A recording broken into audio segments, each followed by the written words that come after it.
Hello everyone, Niklas Seidloff here from IBM and OpenNTF.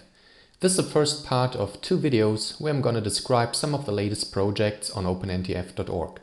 In this first part I'm going to describe and demonstrate the applications and end-user functionality on OpenNTF, and in the second part I'm going to demonstrate the tools and controls available for developers.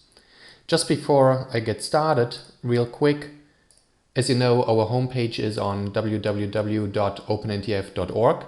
In addition to that, we also have a mini mobile interface for WebKit-based browsers under m.opentf.org. We are on Twitter under twitter.com/OpenNTF, and we have a YouTube channel under youtube.com/OpenNTF. So let's get started. So in order to try the latest applications yourself, you can go to the website, then navigate to our catalogs. In this case, you find all the applications under the Apache license, or you can use this link at the top, Apps Overview, that gives you, that shows you some of the highlights categorized by end user, developer, and administrator. And in this video today, I'm going to show you some of these highlights. Okay, so the first application or widget that I'm going to show is called Widget for Twitter. You can find it in the catalog under the category Rich Client Components.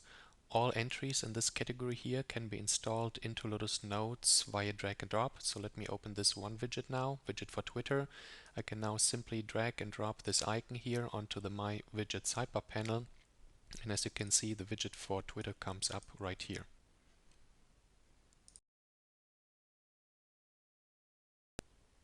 The next application is called File Navigator. File Navigator is an Eclipse plugin that runs in the Lotus Notes sidebar.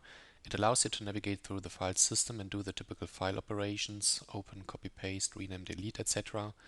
You can also drag a file from your file system and drop it onto a Notes document and vice versa. And you can drag an email, Notes email, and drop it onto a file directory that creates an EML file. There's also plenty of preferences available to define favorite folders, local drives, etc. And all of these preferences can be defined by a Domino administrator via policies. The next application is called Snippets. Snippets is a combination of an Eclipse plugin and a Notes database. You can define text snippets and files that you want to reuse and embed in Notes documents. First of all, you need to define in your preferences the link to the Snippets database. In this case, I use a local database which works for my personal snippets. I can also have shared snippets, in which case it makes sense to put the database on a Domino server. So now you can see the Snippets sidebar component here in the Notes client, and from here I can drag and drop, either files or, text snippets.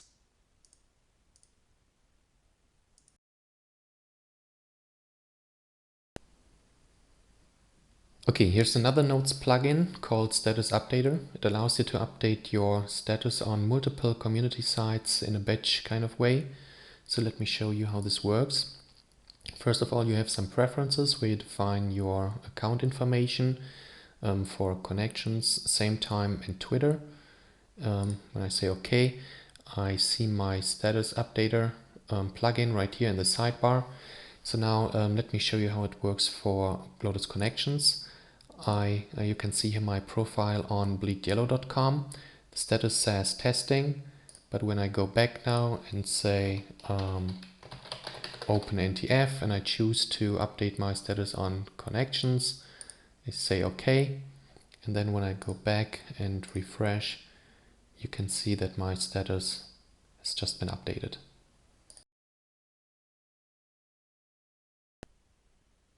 The next application is called Discussion Nextgen. It's the next generation of the discussion template in Lotus Domino 851. It comes with an updated rich client user interface, which is consistent to other PIM applications like Mail and Contacts. It uses the same framework, composite applications, and Java views. From here you can create new responses. It brings up a new page with this new topic navigator component.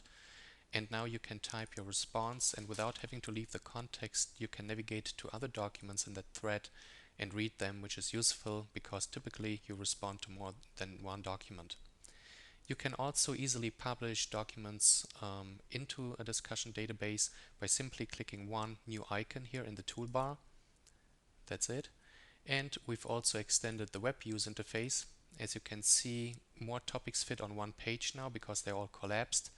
You can open these topics and you can see hierarchically which document of that thread you opened. You can also reply, and similar to the rich client, you still have enough context to reply. You still see the parent document and you see some information of the children. The next application is called XTalk Discussion Forums. It's similar to other web forums, but it also works on the rich client and you can use it offline since it's 100% written in XPages. This is the web user interface. As you can see, you have several forums in here that you can categorize. I can open a particular forum, and within the forum I can open a document or a thread. And as you can see, several people have responded here. And with this navigator here, I can now navigate back to my home page. As I said, the same application also works in Notes in the rich client.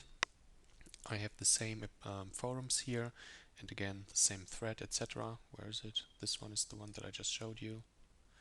I can navigate back, and now that I'm logged in here and I'm a forum owner, you can also see that I can create new forums here very easily.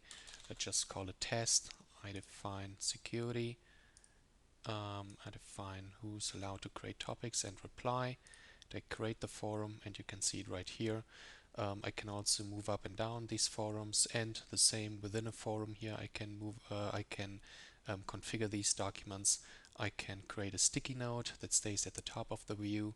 I can log the topic and I can delete it, etc. The next application is called XPages Wiki. You can run the documentation directly from here. The documentation is stored in a wiki itself, so you have information about getting started, wiki markup, how to do table of contents, etc. And there's also a sandbox in here that you can use to play around with the wiki. So if I open this one here, I can edit the document, I can find out more about the page, I can see the revisions, etc. And the wiki also allows you to put certain documents in the navigator here at the top. You have different views here to see all pages, all topics in this wiki. You have different categories. There is a tech cloud, and you can also subscribe to the wiki via RSS. Okay, those were a couple of quick demonstrations of the applications and end-user functionality on OpenNTF. In the next part, I'm going to demonstrate the tools and controls available for developers. If you want to get involved, just go to our website, click on the Get Involved tab right here, and find out how you can get involved. In the easiest case as consumer, where and how to download code, or as a developer, how to contribute your own code. I hope you enjoyed it. Bye bye.